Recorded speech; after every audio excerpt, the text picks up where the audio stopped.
Climbing gives you the ability to slow things down in a way that isn't very common today.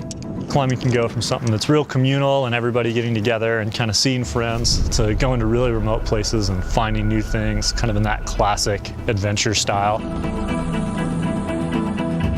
Sport climbing came from Europe. It's generally no traditional gear, just bolts, so all you need is a set of quick draws. And now with the growth in climbing and all the new climbers we're seeing, it's kind of the easiest, less gear intensive, safe place to kind of show up and just go climbing. The first time you go out climbing, you see a bolt on the wall and you just assume it's good and you assume everything's going to be safe. These bolts were put in by people who did it for themselves before climbing was popular. They did it expecting the bolts would hold them up. Many of them were placed in the 1960s when a lot of these routes were first climbed as aid climbs.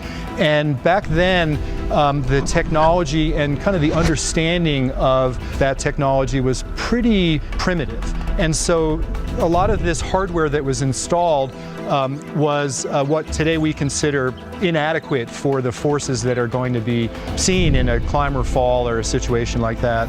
Depending on where you are, it can be a single piece of protection that your whole life is going on. And it's one reason that bolt replacement is really big for the climbing community today.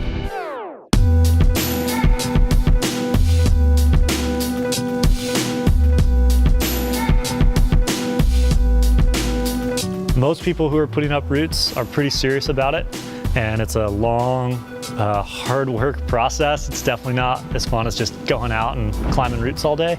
But part of that process is making sure the equipment ends up in the right place, the bolts are able to clip, it's safe. I take pride in setting things up that are safe for other people, and I take pride in establishing routes that are safe and reasonable and kind of what they should be as the climbing community has dictated. Needs to be done. Somebody's got to do it, and I step up to the plate and help out and help get it done.